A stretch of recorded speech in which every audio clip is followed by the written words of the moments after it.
Hey everybody, it's your boy Mattie with Altcoin Buzz. Hope you're having a very fine day. We're looking at a number of different stories, as well as this piece, which is the second installment of our ICO review series, this time looking at the project Anchor. So we'll let you know what our team of analysts says about that. We're looking at this article by Chris, What the Fud, basically telling us that, hey, there's lots of reasons to be positive and optimistic rather than pessimistic in light of all the good news that's happening currently in the crypto space. So we'll take a look at what Chris has to say. We're also welcoming Jordan G to the Altcoin Buzz team and Jordan's take on what's going on in India. Jordan asks, did India just get handed a crypto lifeline? So we'll take a look and see what that's all about. But we're beginning, as always, on altcoinbuzz.io, this time with an article by Christopher. HitBTC exchange now supports the euro-pegged stablecoin EURS. So kind of a European equivalent to Tether, but rather than the US dollar, this is, of course, as the name implies, something that's linked to the euro. So EURS token, which is created by the Malta-based company Stasis, can now be traded at the HitBTC exchange. Launched on June 27, 2018, the EURS is aiming to be the biggest fully verified and collateralized stablecoin in the world. Similar to Tether, the EURS is fiat collateralized, and each EURS coin is backed by a corresponding unit of euro. So this is effectively trying to instill a little bit of security, stability in what is, let's face it, a very volatile space. The difference is that they're doing that via the euro currency as opposed to the dollar, which is traditionally the strategy that people have pursued. So then you have Mr. Gregory Klumov, CEO of Stasis, who says, quote, "We sold $2 million worth of EURS today, and this HitBTC development continues to check further boxes in our attempt to become the stablecoin for investors and money market operators." Quote, EURS bridges the gap between traditional finance and the crypto economy, Klumov says.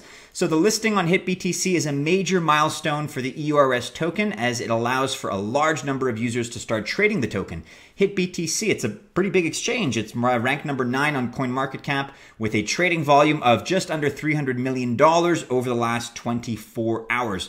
So for those Europeans out there in the Altcoin Buzz army, we'd be very curious to know if you would be willing to use this kind of a service. Does that make it easier for you? And to the extent that European investors, whether they're private or whether they're institutional, to the extent that this makes any involvement in cryptocurrency easier for them, I say bring it on, as long as it's a safe project, as long as it's legitimate. And it seems at this point it has been vetted. I think it's a good thing. You can check this out. News on globalnewswire.com. Stasis launches EURS, a stablecoin backed by the euro. So let us know, members of the Altcoin Buzz army, if this is something you would consider using on HitBTC. And in other news, we're looking at the Anchor project. And again, this is the second installment of a new ICO review series that we're heading up on altcoinbuzz.io. This is a lot of information. Our team of analysts really poured over a lot of different information, distilled it down for you to, hopefully help you make an investment decision if you're interested in the ICO space. You can learn all about the team behind Anchor. You can learn about their marketing, their business initiatives. You can learn about the technology behind this project.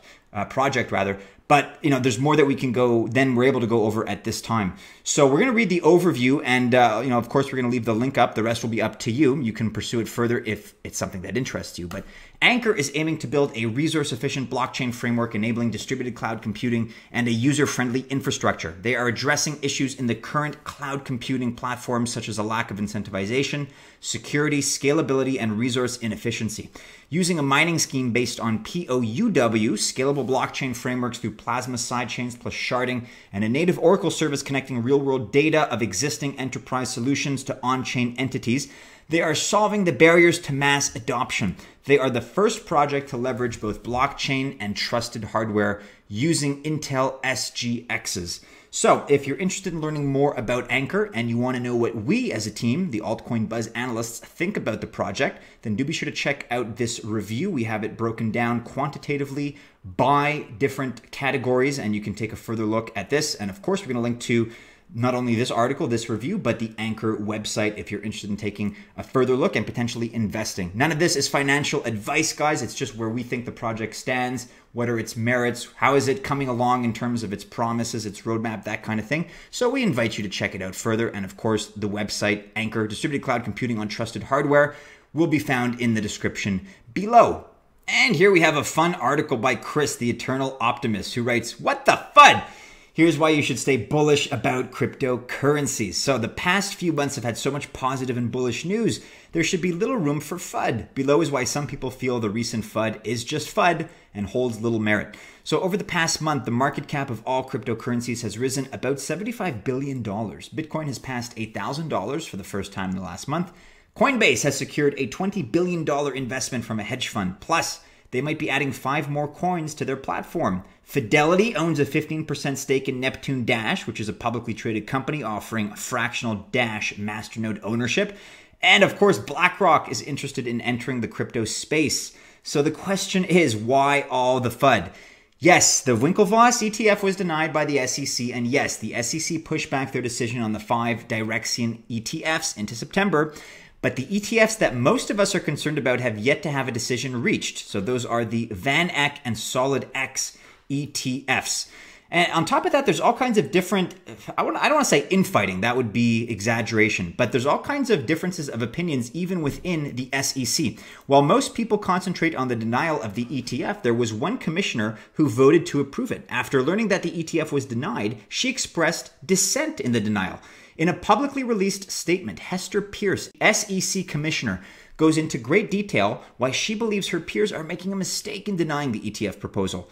The 2 comments below are just a small excerpt of her statement. And by the way, guys, you can find that here on the SEC website, Dissent of Commissioner Hester M. Peirce to release number whatever. This is what we were discussing in terms of that particular ETF assessment. So going back to the quotes, contrary to the Commission's determination, I believe that the proposed rule change satisfies the statutory standard and that we should permit BZX to list and trade this Bitcoin-based exchange-traded product.